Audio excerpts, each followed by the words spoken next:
I'm going to download the new app, and we'll get you started in the meantime. All right. If anyone could have told me how hard it would be to get to this point, I don't know that I would have done it. We both were working so many hours, knowing that you don't have any more to give, but you want to step up. 매일매일 실패합니다. 스타트업의 숙명인 것 같아요. I'm just not feeling it. Is it because we're Black female founders with no tech background that we can't launch a business? I wish this innovation was everywhere. This is 100% what I believe I should be doing, but how do we actually make it happen? That cost of failure is so high. It's a lot of responsibility to have. Ashley Ammons and her mother, Carrie Schrader, mother-daughter team who founded this. As an entrepreneur, your first job is to find the place and the people that get you, feel you, support you, champion you, and go there and conquer. It's good to have a community, not just of people that believe in you, but people who are facing the same challenges. I don't think that I would have made it this far without the feeling of community that I found here. Women in my age group come up to me and say, you have inspired me to do what I've always wanted to do. You put another brick in the wall today, and that's what we're doing. It has pushed me to be not just a tech innovator, but a guiding light to other people. I had permission to dream. I don't think I had that.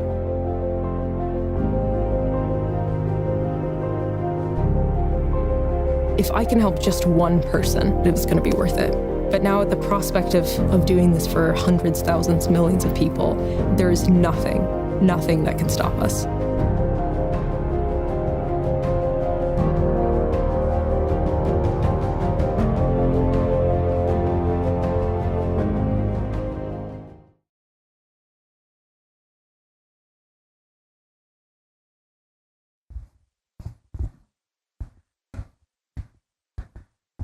Good evening, ladies and gentlemen.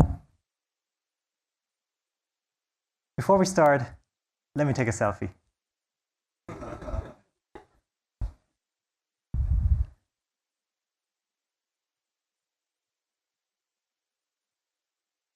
And one more, and over here.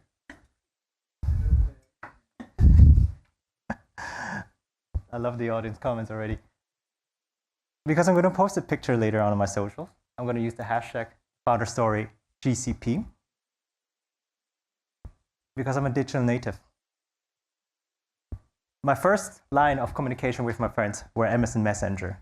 Throughout the last decades, I used all technology platforms to connect and stay connected and share experiences of my life with my loved ones. When last year, my girlfriend and I moved into a new apartment, 80% of our furniture we bought through digital platforms. 100% of it we paid electronically. I am a digital native. But let me introduce you to another digital native fella here. This little fella here is about 23 years old. And when it was founded, it believed truly that technology can change the world. It can be used to transform, and it can be used as a foundation for the success of its company. But we're not here today to talk about this fella's mission and how it was trying to organize the world's information and make it universally accessible and useful. We're here to talk about your story. Because here in this room, if you look around, you're all founders and leaders of companies of so-called digital natives. Your companies have made the bet that building your foundation on technology is the right vehicle. And it will help and turn other industries and put it fully into disruption mode. Ladies and gentlemen, welcome to the first episode of the Founder's Story. In this platform, we want to provide you an event forum, a community where you can share, exchange, and learn from each other's success, but also pitfalls. It is an event designed from founders to founders because we believe we have great talents here locally in Switzerland. We have great digital natives here, which deserves to understand the story. How great those lineups are, you can see here. All of you, over the last 2 months, over lunches, dinners, drinks, coffees, have agreed to be part of this great journey. And I'm personally very excited to thank you also on behalf of our entire team who made this happen, that you volunteered to be part of this. Because in those lunches, drinks, coffees, and even virtual chats we had with each other, you shared us a lot of your stories, a lot of your insights. And every time when it got deeper, more personal, we understood that there's always some challenge along your journey you would have wished that somebody was there you could exchange with. Somebody you could talk to and say, how the heck did you figure that out? How did you manage to solve that? Those challenges we've kept hearing over and over again falls into one of those 5 buckets. Some of you say, I wish I had someone who could be really, really confident in selling and telling me how they did that with this company. Some of you want to know more about marketing, product. Some of you claim to be really, really strong in people. Or, and of course, that's really important for every startup, how to raise funds, whether from bootstrapping to finding VCs. So while many of you struggle with one of these buckets, a lot of you have superpowers in one of those 5 buckets. And this is the reasons why you found the company in the first place. In fact, I remember so well the lunch we had, Felix, when you said, if you're not superbly strong in one of those 5 buckets, becoming a founder might not be the best choice as a first job for you. And that resonated so well with me. So that made me realize, wow, if there's so many people out there saying this, how about bringing them all together and learn from each other? And this is exactly what we're designed to do, because all of you founders have said that you're somewhere really, really strong. And in each of these event series, we will bring 2 founders on the stage who will share their experience where they believe that this bucket is one of their superpowers. In today's event, we're going to start with the bucket sales. And our 2 founders who come on stage today have claimed and said before that if there's one thing they do particularly good, it's selling.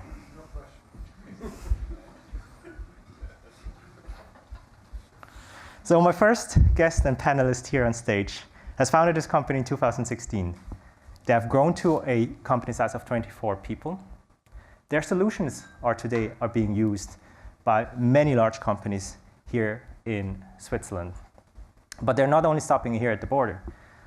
They're going to continue their sales into Germany and all over Europe. He has founded a company which does event management software, probably one of the industry who suffered the most in the last 2 years. And we will learn more about that in a second. In his private time, he also runs a charity organization called Dietzlieb, where he helps other companies to do charity work while having fun. Ladies and gentlemen, please welcome on stage Nicolas Berchten.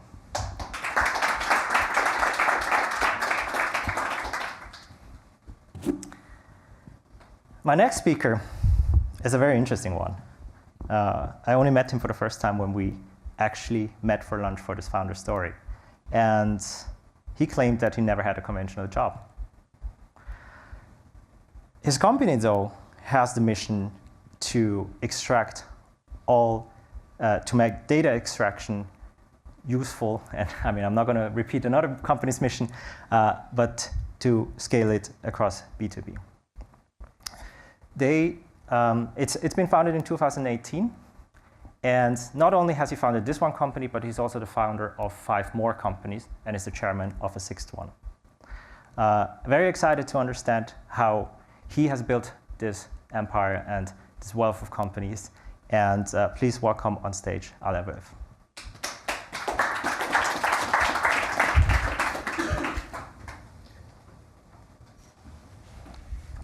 So, Nico, Alain, welcome on stage. Thank you. Thank you. We haven't rehearsed this, and this is probably going to come as a curveball, but since you both say you're good in sales, can you pitch us in 30 seconds in an elevator pitch what your company does? You start? Should I start? Okay. To whom should I pitch it? That's already, we like already the sales mindset. Well, it depends, you know. Taylor. We have a room of 15 CEOs. Okay, good. Well, we're basically an end-to-end software as a service product for the like in the B2B environment. So we developed the best software for all-in-one event management. So basically covers all the processes from save the date to thank you for coming, all the administrative processes of companies we cover completely white labeled. But that's basically what we do. Evenito. Yeah. Okay, ladies and gentlemen, thank you very much. Parashift. Yeah, Parashift is actually was sort of a project built on a scratch your own itch belief. I was starting another company where we needed to read data from documents, and naively back then I was thinking there's an API out there for this. Just I can send documents to the API and get the results back and information on what kind of document I just sent. And to my big surprise, that didn't exist. And we were forced to build our own technology. And we were very much on that journey, actually building a very universal machine learning platform that can literally extract and classify any documents that is thrown at it. And company-wise, we're typically intelligent document processing platform. And we have clients all over the world and are working with partners towards integration. So we're sort of a deep tech infrastructure play rather than a business application. Thank you very much, ladies and gentlemen, Veuve, Parashift. So we're here to talk about sales, but I think it's really important also about your founder's story, right? How you created and came up with this company. We saw it in the video before, right? It starts with a belief you can change something, believe you can do something better. So, Alain, maybe can you tell us, like, how was the moment when you first started Parashift? Because you also founded other companies before that. So, how was that journey for you? Yeah, I mean, I very much like this. I think what I really like about companies or building companies is that every company first is just an idea. It's just a thought in your head. And at least for me, it's like you see something and you think, well, that could be done better. That's something we could solve probably. And you start investigating into what would be a good solution, who would be probably using it, is there potential around that? And then there's this moment where you think, I cannot let this not to be done, basically. I just cannot left it undone. I need to try it, yeah? And I'm sort of, this is a very sort of private moment for me. And I remember that for every company I've built or I started, it's actually, I remember very much that moment where I was and where it actually made this click. And after this, I feel driven by this. Okay, we need to do this. This is something that can be done. Even maybe it's challenging. Yeah, and I think this is actually what drives me. I'm not the kind of person that thinks building companies is the greatest things on earth. I think whoever did a company building companies is challenging and it's depressing in a lot of ways from my views. And it's only overcoming this sort of depression is actually the cool thing about it, and have success, and then maybe in the event you can sell it. Be cool. Yeah. So actually, I think the startup journey is a journey and a fight against yourself. So overcoming obstacles, solving things mentally. And aligning all the resources and team members in a way that it really works then. So identifying a pain, a need out there in the market, and then believing that this can be solved where probably others have tried and didn't do it, and then starting to build a product or a service around that to try to tackle it, right?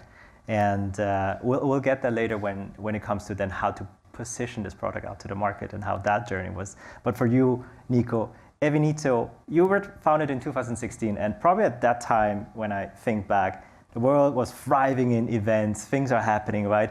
If I remember back even from our conversation earlier, is that but the story of evenito goes far further back, with roots in a party photography platform. shares the story. Yeah, I can share it. I mean, there's like two routes of evenito. One of them is mine, and one of them is the one of my co-founder, Marcus. He founded Tillate. I mean, most people know Tillate. Most people have, like it has been. They basically took pictures at parties of all the drunk people. And then people went there and said, oh, I was drunk. And that was this side. I didn't know him at this time. And I was basically, besides my studies, I worked in an event agency. And we organized high-class events for like Swiss, KPMG, etc. And I basically met Marcus by funny accidents. I was proposed to him, or someone introduced me to him. When I had the idea, hey, we have to build like you said, there was a pain. I was working in this agency. We organized a lot of cool events, but everything was done manually, And we did like one really big event. We paid a lot of money to an agency to automate this process. And then I met Marcus, and he already had this photo tool, which he built after Tillate. Not for parties anymore, because he also grew older, So he was like, okay, I need to be serious. So he made corporate events. Then, exactly, for corporate events, like with suits and stuff, And then I pitched him basically the idea. The being drunk remains. Exactly, the being drunk remains. That's true.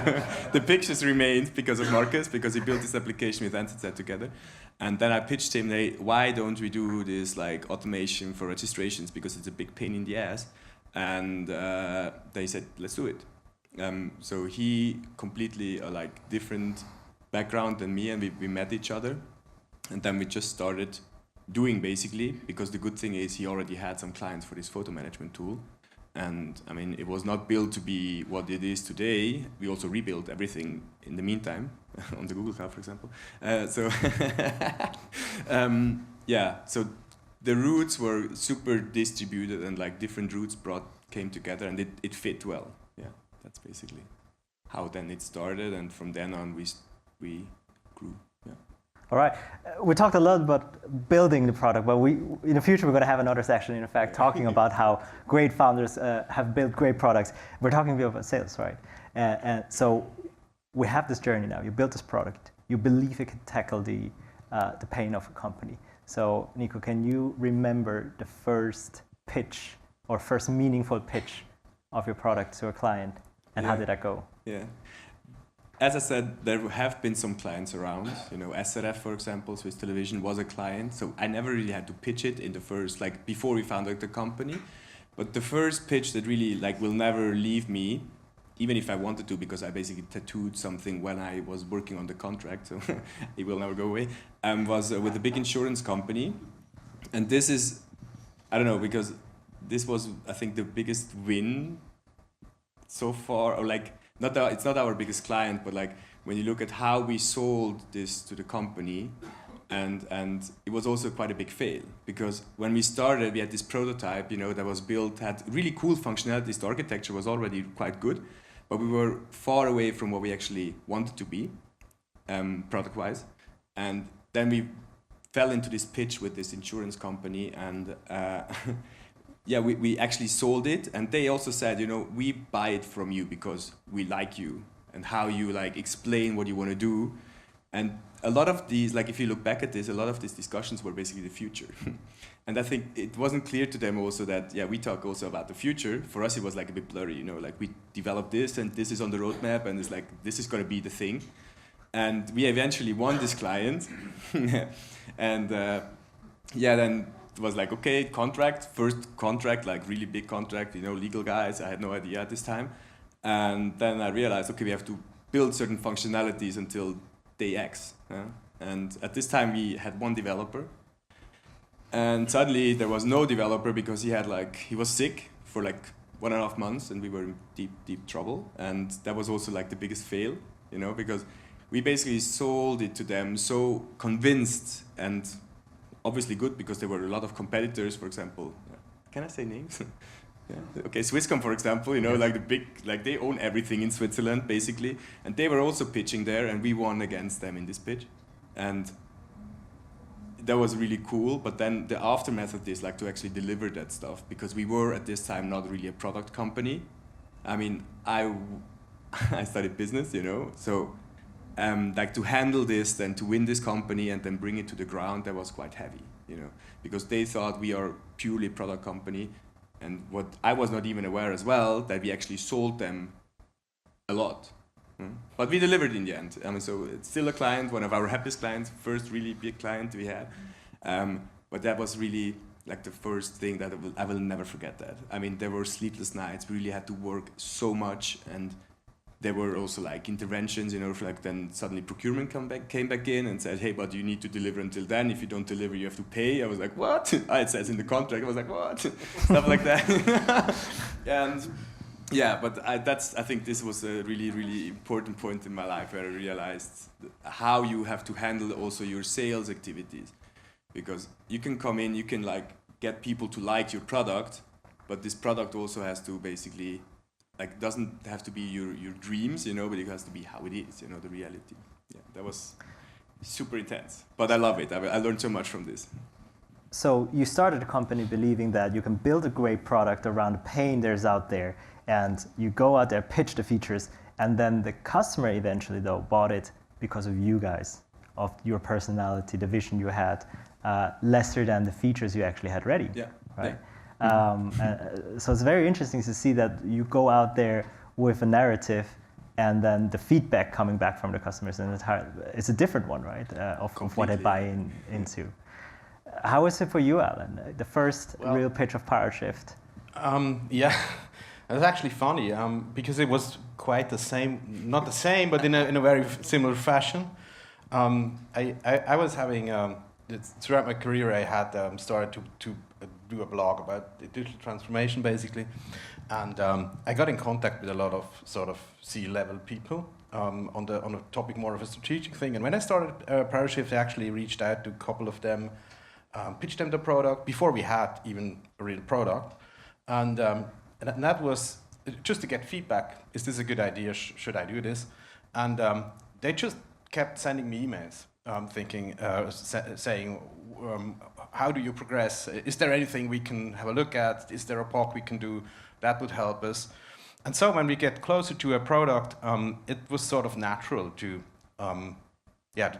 actually turn that into contracts and then eventually build something for the piece of code thing that should be a product.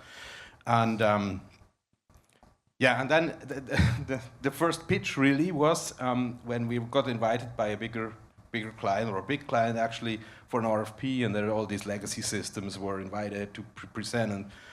And I was used to sell things from PowerPoint because I was building 2 project-based companies before, so that's what you do. You sell things you don't have. And we just did that. So in a very similar fashion as you just told, we said like, we're going to build this and we build that and everything. And I was thinking, okay, let's do this. It's sort of an exercise, you know. Maybe you learn something about positioning, but what actually happened is that we won the contract. And we were not at all prepared for that. And we were thrown into this let's say, brute force phase to product market fit, because you have a client that actually awards you with sort of an 800K contract, and you just have to deliver, and it's all very crazy. But the pressure you have actually makes you very efficient to solve the things quickly and in the right way and in the right degree that you can deliver what you have actually promised. So, and from there it was like a very much of a blueprint for the next pitches. So it's actually how we positioned intuitively. It's probably not how you should do it. You should build an MVP like you learn in all these lean development books. That's cool. Let's do this. But so many times it's the other way around, as you also say. So ultimately, you use the power of the sales pitch to get a feedback from the market. Exactly. To develop your company to the direction it is today. Right? I think it's actually good to oversell to a certain degree, just not too much, because overselling means that you put your team in a position that you need to do things that are a bit over your head, and then you need to evolve and accelerate to that point. So that's a good challenge. You just should not overdo it, otherwise you're probably going to screw up things. Yeah. So as you so pitching to get the feedback, to evolve your company, to put it in a direction. So now going a step further now, you've done your sales pitches, you're getting the feedback, you're evolving your company. Have you ever had a moment where you pitch something and you're like, I wish I can just pull it back, this doesn't make sense, or where you just even stop the sales deal at some point because you say this is, we're not aligned here? Because typically salespeople like to sell, right? So ultimately, when do you stop selling? Well, yes. I think it should be, if you actually do a pitch, you should be through a certain degree of pre-qualification that should not go wrong. Otherwise, you're not using your time wisely. What I think is, what I did multiple times is, I still want to do things where I have joy working with other people. And if clients or prospects are asking very boneheaded question or or offending more or less below the lines or between the lines, that happens. That happened. Not with Parashift so much, but with other companies. And I learned the best way to do this is really to say goodbye, like on the foot, and say, I think that doesn't make sense. I'm very sorry. Have a nice day. Just leave. It sounds brutal, but it's like with meetings. It's very good to just end things if you think that's a waste of resources. And that's the kind of thing. But from a technical point of view, where you think, okay, this totally doesn't make sense, it's more like the way you're selling. I always had the approach that you do sort of a solution selling approach. That is not like, you're not going out with a message telling the client, you need to buy this because we're the greatest and the brightest. It's more like, let's find out together if this solution that we are having is actually solving your pain. And if you come to the conclusion that this is not the case, then this is a common and a very good decision, a common and joint decision to actually say, I know probably that's not going to be very cool. So let's and that's good. Yeah. I think that's completely true, but you also have to learn it, because for example, we had this once where we already had a couple of big clients, and then we were super proud. Okay, our product is actually fitting to the market, and then we came in contact with Swiss banks, which are also active internationally, and we went there and we pitched the product. We said we are the right company for you, and then they were super excited, and then in the second step we processed with them, and in the second step we realized there is so much more complexity to their processes, for example, cross-border compliance. We never had this. We were always in contact with Swiss companies, which mainly did stuff in Switzerland. The data was in Switzerland. And I had, with the first time this happened, I had heavy troubles to say no, because it was a really big client and they loved us. It was it was a good fit when it comes to processes, but there was so much around in the backbone, because banks are quite complex, which we had no idea about. And there we had troubles to get out of it, because it was also emotional. So we need the money, and in the end, I think now we got quite good at that. Okay, let's look at the problem, and not our solution is the one that you need to have, but you have to understand the clients, really to the deepest legal things sometimes. What can happen with certain data, etc. In order to really do this. And for me, because it was the first company I found, that it was a heavy learning process. Where we now are, I guess we're super good now at this, because we really understand our clients, and the whole pre-qualification is really important for us as well. But in the beginning, it's really heavy if you come to the point where you realize, it's not going to work, but you somehow don't want to stop, because it's the chemistry, and theoretically it would also be a match, but it's not. But this saying no is actually something which I think is very, very positive. There's a lot of cases where in the first contact we actually came to the conclusion, no, we can't do it. And then clients were sort of re-evaluating other vendors, and maybe they passed the project or put it on hold for a couple of months. And after this, they come maybe a year later. Basically, they came and said, well, we have very good memories of our conversation, because you were actually very honest in saying, well, you can't do it.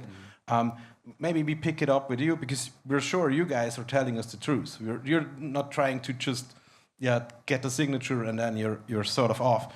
And I think, this with a lot of things in life, to be honest and to be truthful is worse. Yeah, absolutely. Things. That's my credo anyway. I'm quite an honest person. You know, like when I don't really say something just because I think it might not be the right thing. And this is, I think, also one of the things in sales. I mean, not maybe the typical sales if you think like an insurance guy that tries to sell you insurance, but no one likes them, you know. But you can do sales so people actually like you when you are actually honest with them. That's my biggest learning, I think, from like the last years. Like, really don't say stuff just because they want to hear it. Say stuff because you think it is the truth. Because then you can build quite a good relationship, even though you don't even have a contract together. Yeah, that's... Let's shift gears. Happy days, right? Just be yourself and things are going to happen. But truth is, and that's what I hear from a lot of founders out there, as a startup, and you both trying to sell into big corporation, right? You're being kicked, pushed, pulled, and emails are coming in, and you have to change the direction of your company. How do you emotionally handle that pressure of exactly what you say? We need the money, we need to keep the company going versus there needs to be an exit, and procurement comes in. How do you keep your cool and keep selling? It's a really good question. I mean, I actually like it when people challenge you. For example, procurement. I'm quite personal now, but like the typical procurement guy is not the person that I like, because they're quite like they have a image of themselves which they just want to show you, you know. And it's always difficult when you interact with them. We even talked about this before, so it's really interesting. But with these people, like, I really like that they challenge things that you do, because I like to be challenged in all the things. So emotionally, to be honest, I never really had issues with that. Even if they come and they say, what you proposed here is complete bullshit. It's like, you cannot do it like this, we work differently. I actually even like that when stuff like that happens. It encourages me to improve myself and improve like how we do stuff. Yeah. Yeah. Because from your early days, you learned that the feedback has gotten your company to where it is today. Yes, right? Exactly. Yeah. It's important. Do you agree with that, Alain? Yeah. I think I agree. Yeah, I mean, the pressure is something. In most cases, I think you can't actually cope with it. Yeah, so you're sort of a victim of pressure.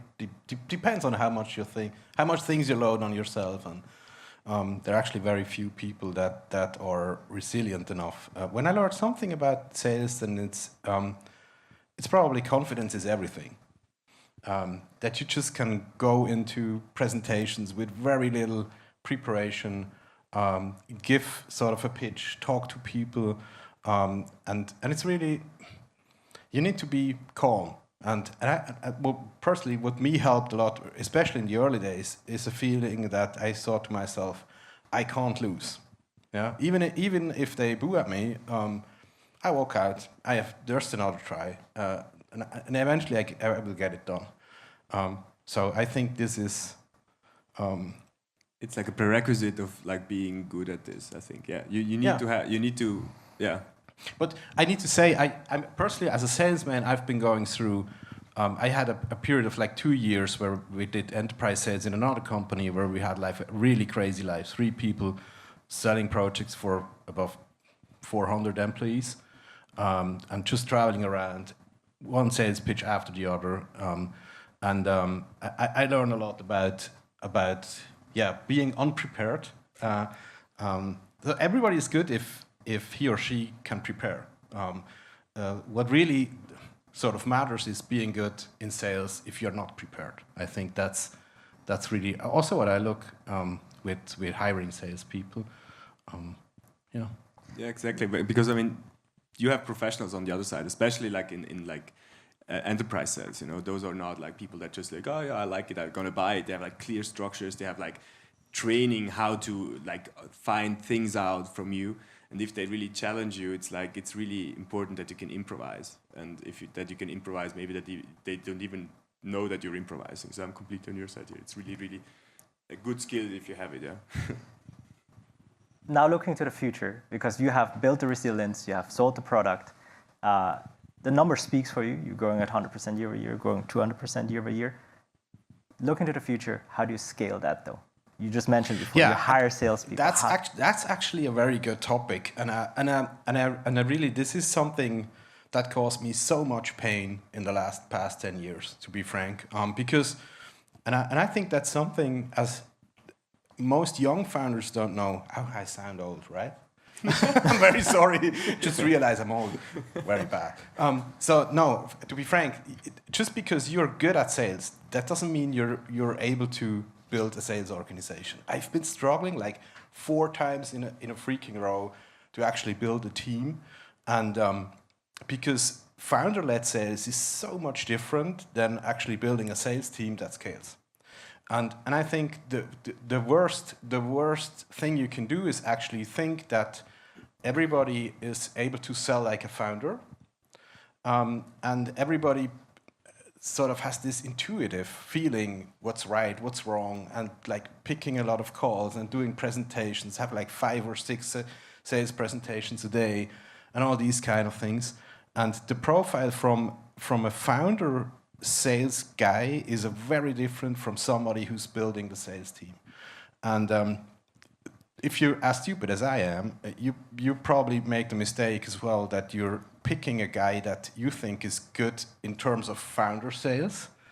And then this guy probably, or girl, actually builds up her own pipeline very rapidly. And then you think, oh, cool, that's working.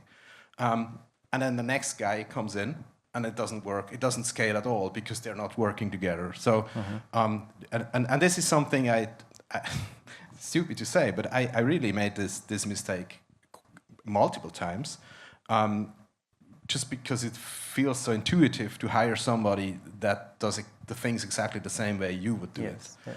And building a sales team is actually something which is a lot of coaching work. It's actually not taking a big pipeline yourself. Is actually a lot of delegating things. And typically this is in a situation where you think, okay, you have figured out product market fit, you maybe got a bit more money to scale, then you maybe overpromised a bit to your VC that, you actually know how to scale shit. And, when you need to deliver, you're actually starting to build a sales team, and what typically happens then is that you got behind schedule, budget-wise.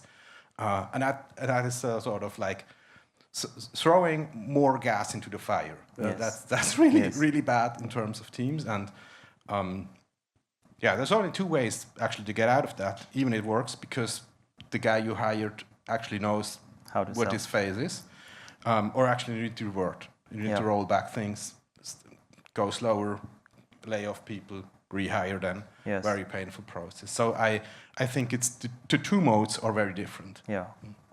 Especially for people, we're going to have a session where we're going to have some founders talking about hiring and firing. That's a very emotional path as well. I know you have a lot to say about that as well, Nico. But we have a little surprise for you as the audience, because in every panel discussion, we're going to bring in one senior Google to capture what we've understood and learned today with their experience to understand how, from a Google perspective, we would tackle that. My next guest and panelists here on stage has built up global sales teams in his role before at Microsoft. He was selling tools to make other teams more efficient in selling. He joined Google 2.5 years ago when Google Cloud was just 25 people small. It has grown to 150 people size organization today. So definitely scaling is one of the main questions my next panelist has asked himself a lot. Please welcome on stage, ladies and gentlemen, Manuel Altermatt.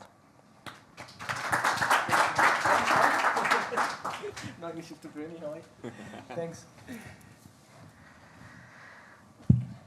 Manuel, scaling sales teams, how easy is that? Oh, very easy. Next question.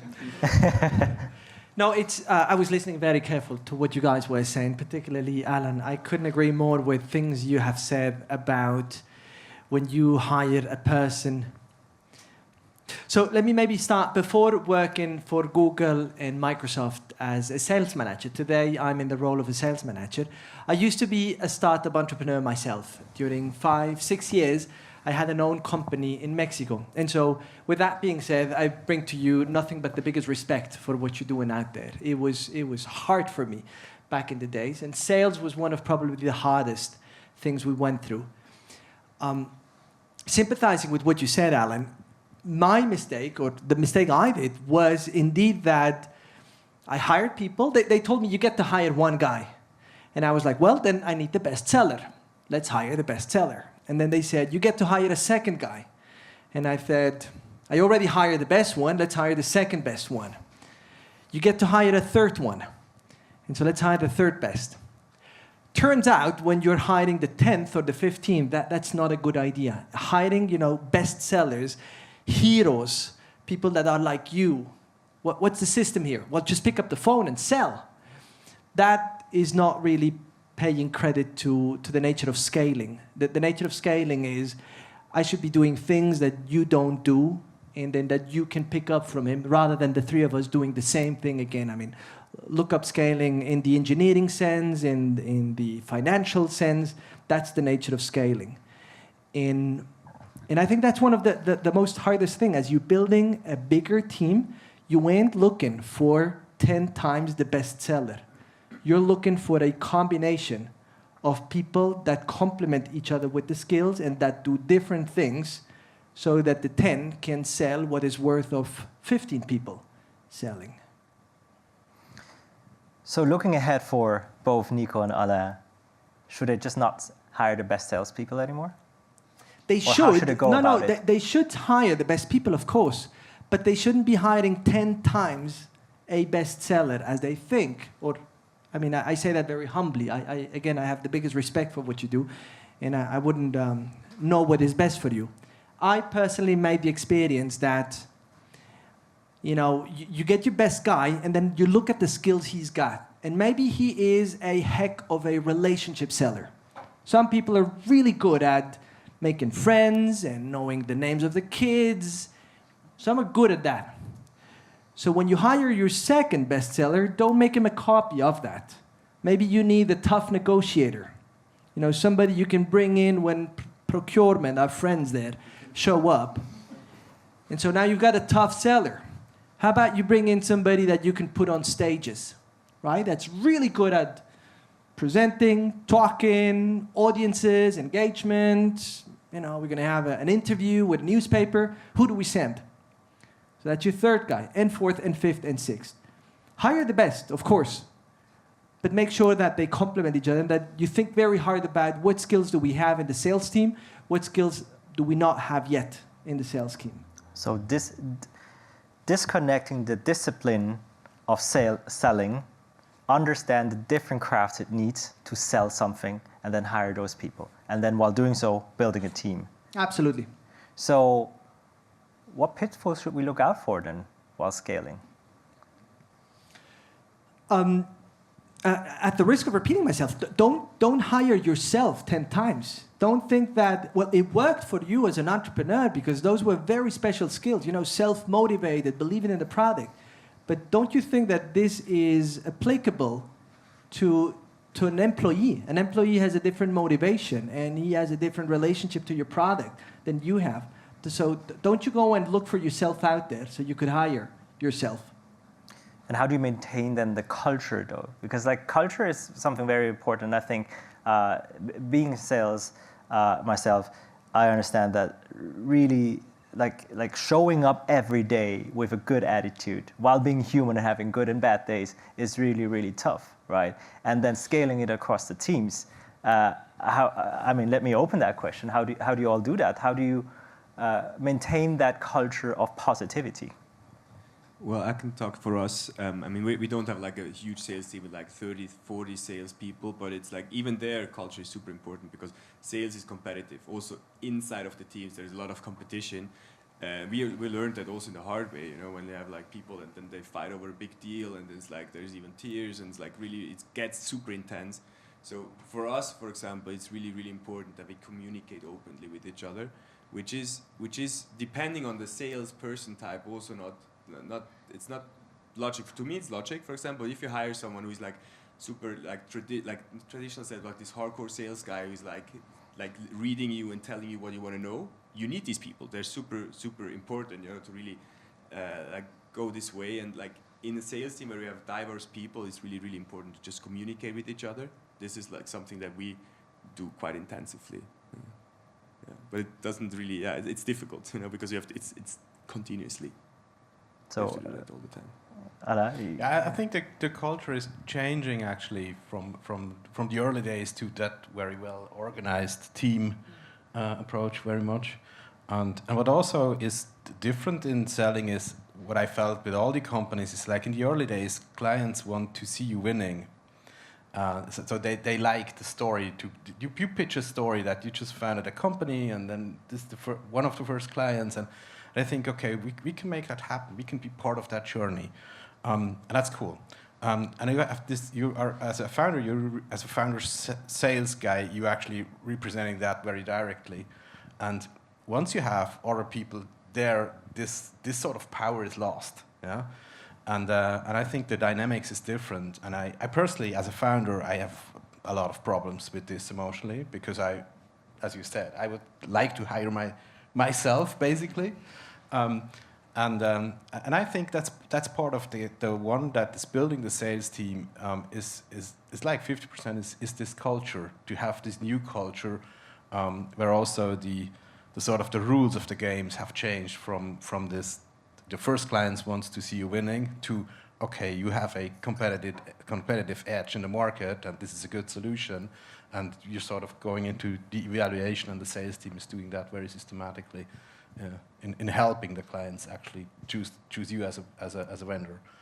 I think it's different. Manuel, culture. Culture. Look, let me add another angle. Fully agreeing with what you guys have said. One thing I found was very useful is, let me rename it rather than culture, identity. I have found that most organizations don't have a sales identity. They will pay a lot of attention to, say, a corporate identity. So these are the colors.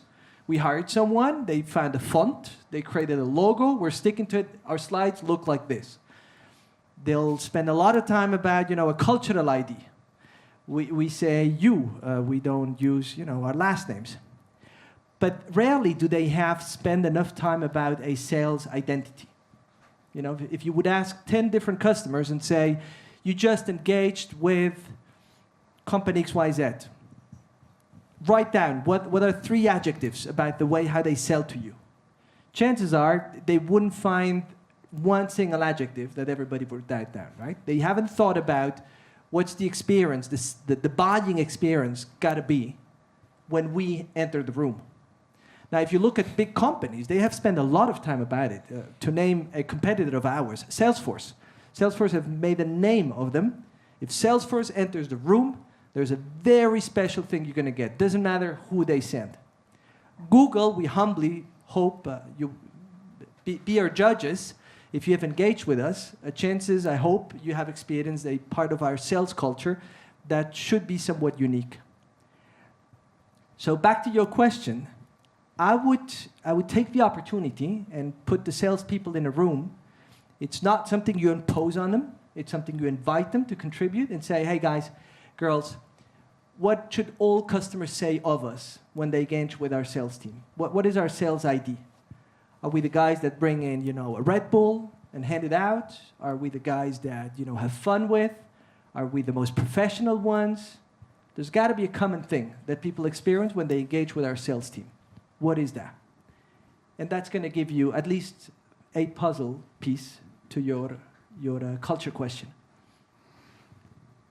I want every founder now in the room to take a moment to soak that in and picture yourself, imagine yourself now sitting in a room with your sales team and probably doing this exercise, writing down the 3 adjectives, what customer would tell about you, because I'm sure not only we here on the stage have learned a lot, but we hope we can also learn a lot from you all. So today we have pivoted from finding a product market fit, going out there, pitch it the first time, becoming resilient over the time, using that feedback to make your company evolve, then being really, really confident because you see the growth of your company, and then stepping into the next level, passing that knowledge on, being passing on the pride of how you have built a company, and then once you're there, maintaining the culture and to arrive back where it has all started, a feedback of a customer about your product and your sales. Thank you very much, Nico. Thank you very much, Alain, and thank you very much, Manuel. Thank you. As promised at the beginning also, we would like to open now for the remaining time for the audience, because this is just a warm-up. This is just a sneak peek into the brains of 2 people, 3 people who claim that sales is their strength. But is it really true though? Be our judges. So we'd love to open now the room for question and answer, and please feel free. I know, like in sales, it takes courage to be the first one to raise the hands and ask a question. And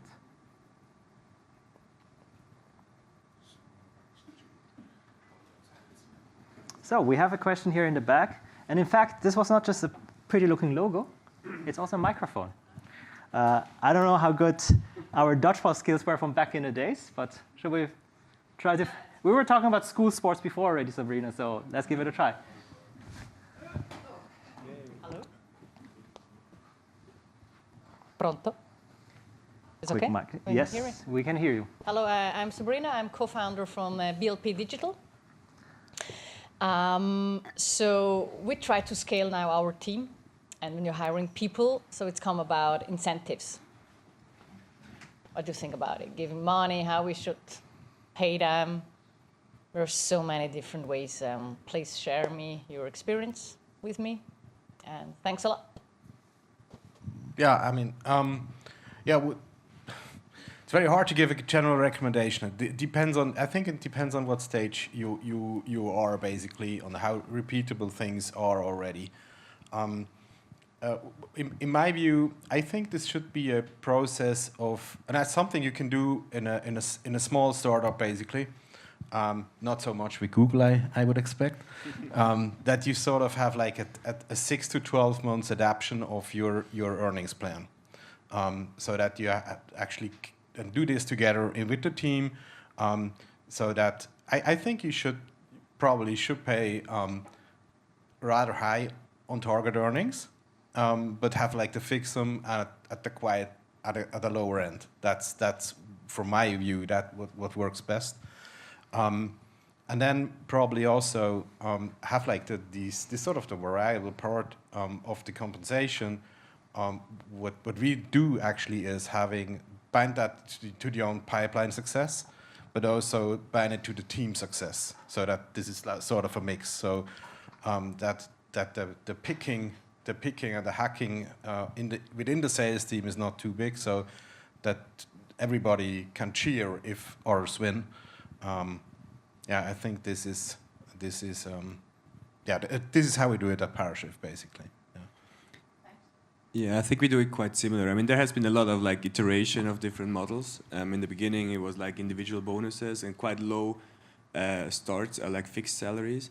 But now we're also at like basically there's a team pot where everyone can profit, even like interns, because they do a lot. They do pre-qualifications, for example, and like normally they don't get anything. But like even at like let's say lower levels of sales, you have a certain amount of bonus that you get even, and so there's the team pot, and the individual one, which if you go up, they could be quite open. So if someone is really doing an awesome job and closes a lot, the earnings are like, I think they shouldn't be limited. This is one that, yeah. So you're not limiting, right? At the moment, no. Oh. But the targets are quite high. Yeah. I like it. We don't have caps either, but I remember like a discussion in the board where they're saying, "Are you crazy? What is this? This guy is selling like 2 million in ARR in 6 months. Then we get like $500,000 in compensation." So, well, if he's selling 2 million and have just this guy with his pipeline, I'd be happy to pay that. Exactly. Yeah. That'd be awesome. Bring more of those.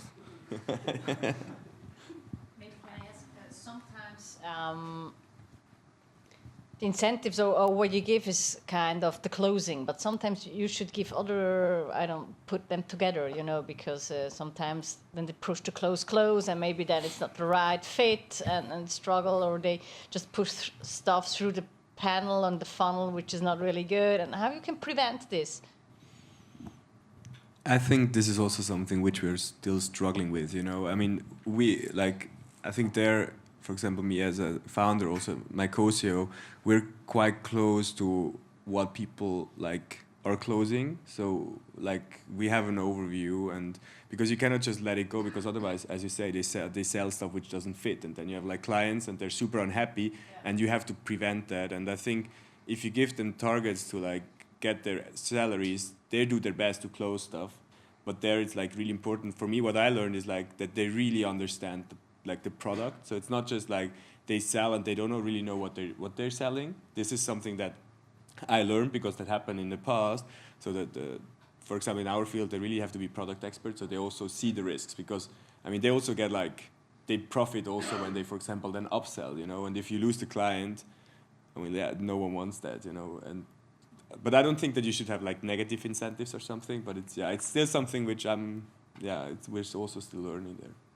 Do you have something like net weighted pipeline growth as a KPI? No.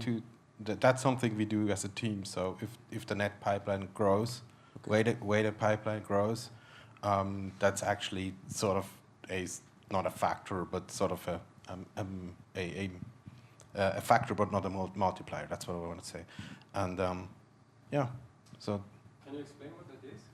Yeah, I mean, you have the company pipeline, and that's weighted in different stages. So if, in the first phase, maybe in the discovery phase, it's only weighted 10%, and so you calculate all the things up, and that's actually the performance of the team moving things through the pipeline. So as long as this grows, basically that means you're on a good track, because you're building more business into the pipeline.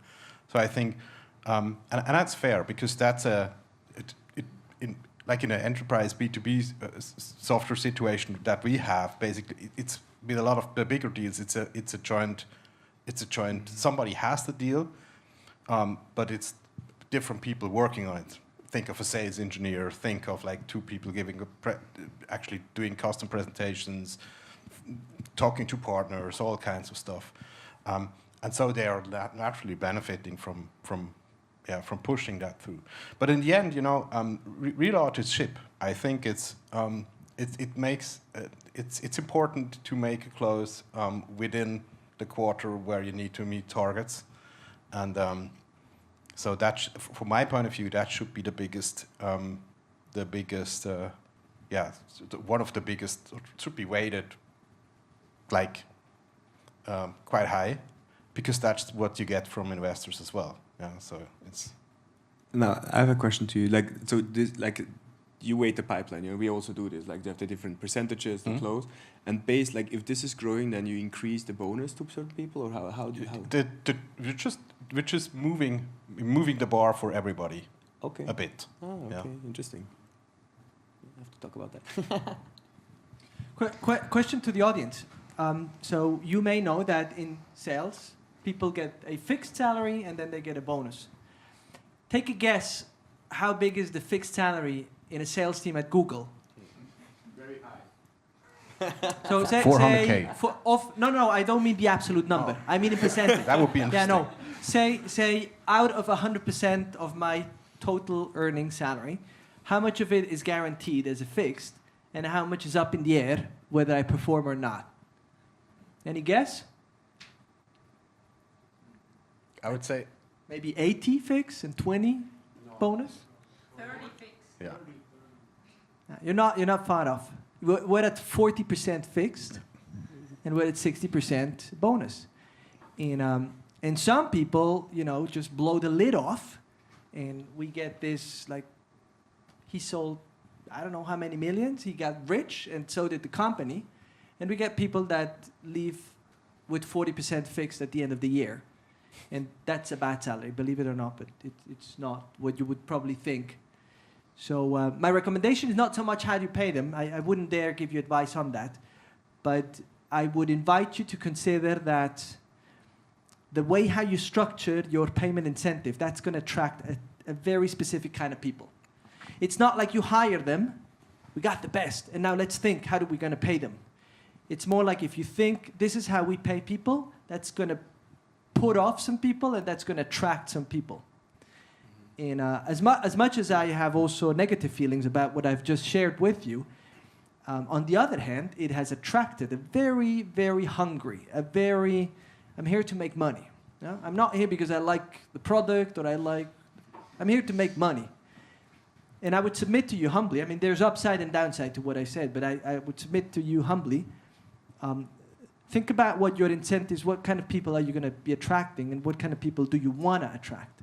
They say there is nothing more costly than not selling. So think about whether you have the people that want to sell or the people that have come to you for many reasons. Amongst them, maybe also sell. I'm full back on that. Just one question to you as a founder. How are you guys, are you having like a team compensation variable in that as well? So that if the team as a whole does better, then everybody gets sort of an improved pay, or how are you guys organized? We differ we call those the sales plans. We differ them by role. So some roles, indeed, the ones that are more of supportive nature, they do benefit from, as we do as a team, but the individual seller, the girl or guy, hardcore, who wants to close the deal, he is paid only on an individual. Okay. And then also the company, you would think Google is, a big ship that never changes the direction. Well, every year they change their sales plan and they say, this year, selling that product is going to earn you more. And the next year they're like, okay, this year selling to these customers is going to earn you more. So I invite you also, if Google can do it, you could do it 10 times better. Take the liberty and the agility to rethink, do our sales incentives still align with what we believe this year is where we need the breakthrough? We have one more question from the audience, and before we close it off, I would like to give the word. I see Felix also. We have two questions. That's good. It's like in school time. The front table is always the most active one. I have a question for Manuel. Because you mentioned Salesforce before as one of your competitors, and they have in place a very precise framework to manage the pipeline and to grow the pipeline, as well as KPIs, etc., etc. I was wondering if you can disclose what kind of framework you have in place at Google to manage the whole pipeline. So do you have BDRs? Do you have specific processes through the pipeline, or you have something completely different, or you cannot disclose because it's a big secret of Google? No, of course I'm happy to disclose what I can.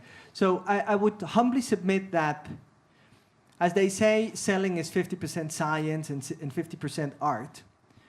Well, let's start with the 50% science, and that's the part where Salesforce comes in and says this is how sales is done. Now, putting aside comments whether Salesforce got it right or not, choose the book that you want, choose the methodology that you want. But I would submit to you, choose a proven methodology. Don't you try to invent, we sell because that's how God told us to sell. Look it up. They're just like, there are recipes on how to get fit. There are recipes on how to present on stage. There are proven recipes. This is how you measure pipeline. Again, pick the book you want, but make sure you adopt a system that says, that we call qualified, that we call not qualified. That we call a 20% deal. If you tell me you're going to close $1 million, then it's got to be backed up by this methodology that says it's $1 million. If it's not backed up by that, doesn't matter what you call it, we're not going to call it $1 million. So that's a 50%. We have adopted a sales methodology, a framework that is very similar to the one of Microsoft, the one of SAP. That's why also sometimes we change companies, because it's not that different. On the other hand, there's the 50% art. That's to my earlier point about your identity. Make sure that it's not entirely the same. Like don't go into the other sin of we only sell how the book tells us to sell. There's got to be something that people experience, both internally as an employee, but as a customer also when you engage with the sales team, that is completely unique. I once had a company that said, we don't respond to RFPs. We think RFPs are bullshit. And I was like, wow, that is a handful, because you're going to lose some business. Well, we've chosen to lose that business. We don't do RFPs. However, we do. And then they had a special type of workshop. And it was the special something that only that sales methodology had. But it was backed up, again, to my earlier point, by a CRM with stages and gates and weighting methods. So I guess... And maybe let me add to that the art piece maybe, because it captures, you can capture that with the point Manuel has said before with the culture. When you sit down and you really put yourself on the other end of the table and you want to think of an experience for your customers. I mean, it goes fundamentally that deep, and I mean, I'm sure it sounds a bit of like a marketing gist, but Google has those three respects, right? The user, the opportunity, and each other. And especially the opportunity part, there's a concept, and I have many colleagues living and breathing that with their customers. It's a 10x concept, right? We don't incrementally just improve things for 10% better, but we reimagine things how it could be if it was 10 times better, right?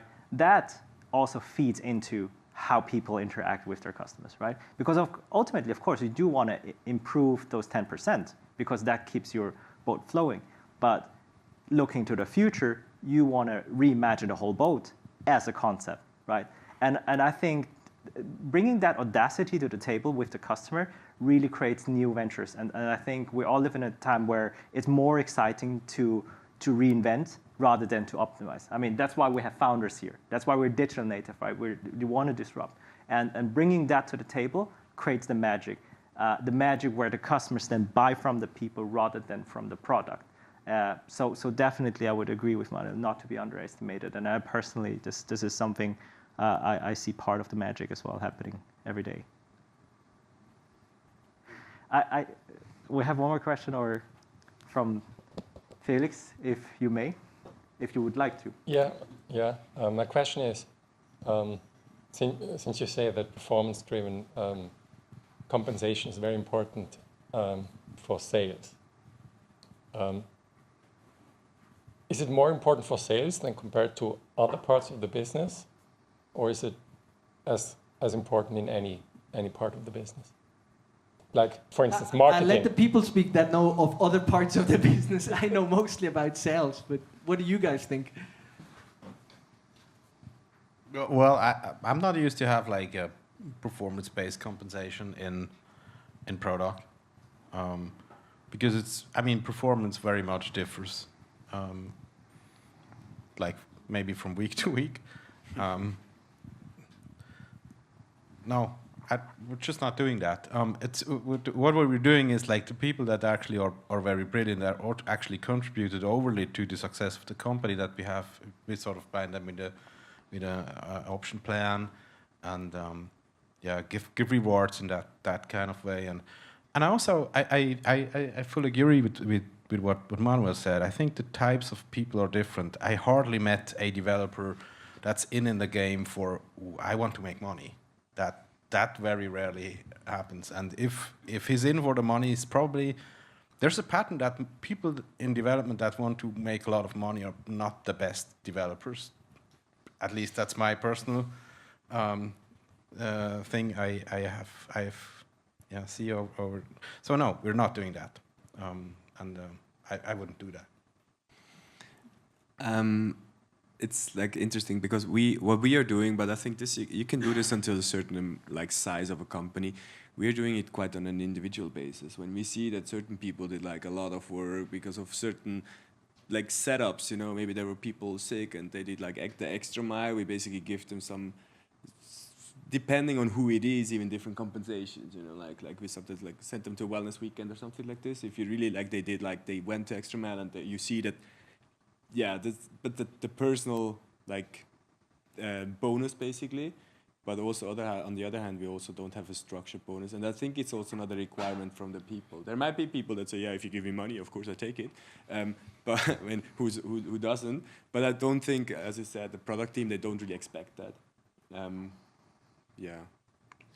If I can submit an idea that Google uses, and please copy it if you like it. Developers, even though they're not in for the money, I would agree with that.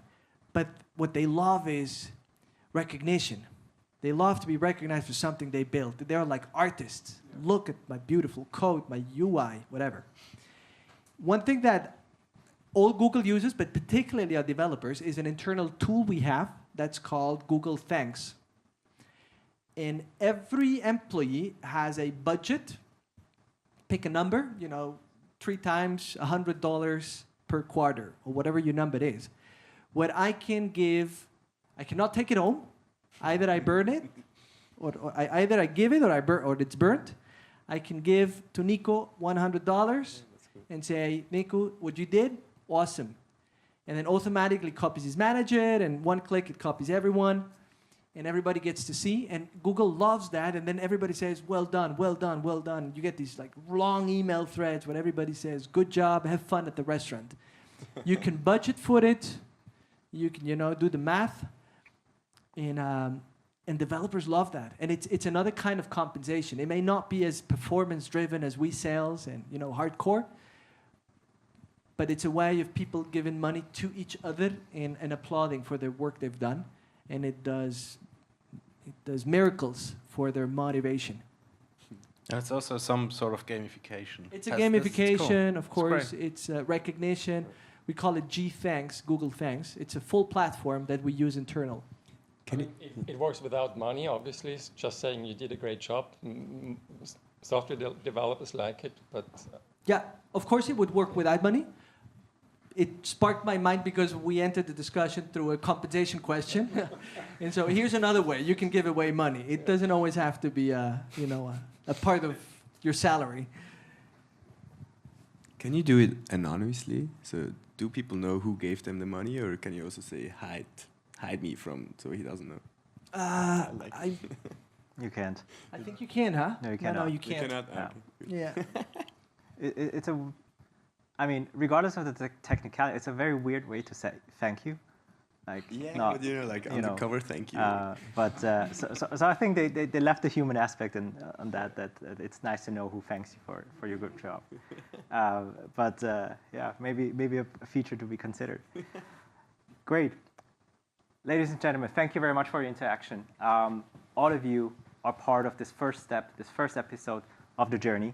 And we would love to, and in all our one-to-ones, we have told you that beforehand already, we want to co-create this event series with you. We want to make it a better event. So please also, once again, hashtag the founder story GCP. Share with us your impressions, your thoughts. If you see anything on your day-to-day life, if you start implementing a new incentive system, share, and you're willing to share that experience, let us know. But also the QR code, and I'm happy all of you are start taking a picture of it. We'd love to give you 2 minutes now just to quickly fill out those few questions to help us making this forum continuously better. And in that moment, I would love to thank our panelists today, Nico, Alain, and Manuel. Thank you very much for sharing your experience. And thank you, everybody, for coming. And with that, take a minute, and then we'll see you later outside. Thank you very much.